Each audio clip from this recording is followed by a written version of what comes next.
প্রতি বছর ঈদের আগে আসে নতুন টাকা, এইবারও তার ব্যতিক্রম নয়। এইবারের কোরবানির ঈদের আগেও আসছে নতুন টাকা। তবে এইবারের টাকায় থাকছে না শেখ মুজিবের ছবি এবং সাবেক গভর্নরের সিগনেচার। তো নতুন এই টাকা দেখতে কেমন হবে, নতুন এই টাকায় কাদের ছবি থাকবে, কবে নাগাদ বাজারে আসবে নতুন এই টাকা, সে সম্পর্কে তুলে ধরব আজকের এপিসোডে। সম্মানীয় দর্শক, পূর্বের টাকাগুলোতে শোভা পেত দেশের প্রাকৃতিক ঐতিহাসিক স্থাপনা ও জাতীয় নানা প্রতীক। কিন্তু আওয়ামী লীগ সরকার ক্ষমতায় আসার পর প্রত্যেকটা টাকা হতে পুরাতন ডিজাইন বাদ দিয়ে শেখ মুজিবের ছবি বসানো হয়েছিল। তবে 5 আগস্ট আওয়ামী লীগ সরকার পতনের পর বিভিন্ন রাজনৈতিক মহল হতে টাকা থেকে শেখ মুজিবের প্রতিকৃতি সরিয়ে ফেলার প্রস্তাব আসতে থাকে।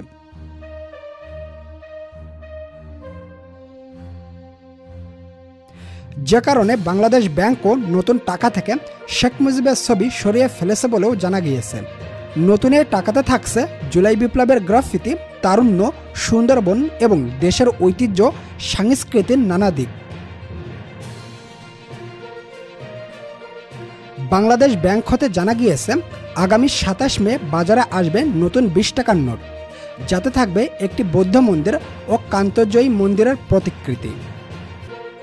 এরপর 29 বা 30 মে বাজারে আসবে নতুন 50 টাকার নোট। এতে থাকবে শিল্পাচার্য জয়নুল আবেদিনের আঁকা দুর্ভিক্ষার চিত্র এবং ঐতিহাসিক আতিয়া মসজিদের ছবি। 1000 টাকার নতুন নোটটি বাজারে আসবে 2রা জুন, যাতে থাকবে বঙ্গভবন ও জাতীয় স্মৃতিসৌধ। তবে ইউরোপ থেকে কাগজ আমদানিতে বিলম্ব হয় কোরবানি ঈদের পরে আসবে নতুন 5 টাকার নোট এবং এতে থাকবে আবু সাইদ ও মুগদার প্রতিকৃতি।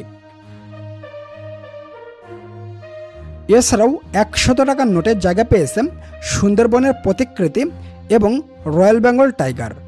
200 টাকার নোটে জায়গা পেয়েছে ধর্মীয় সব স্থাপনা, যেমন মসজিদ, মন্দির, গির্জা।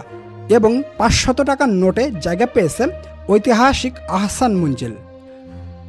সম্মানীয় দর্শক, নতুন টাকার ডিজাইন সম্পর্কে বাংলাদেশ ব্যাংকের মুখপাত্র ও নির্বাহী পরিচালক আরিফুল হোসেন জানান, নতুন নোটগুলোর ডিজাইন ইতিমধ্যে চূড়ান্ত হয়েছে এবং ছাপার কাজ শুরু হয়ে গিয়েছে।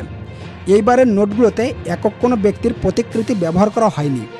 তবে নতুন নোটগুলোর নকশায় শহীদ, তারুণ্য, সংস্কৃতি ও ঐতিহ্য তুলে ধরা হয়েছে।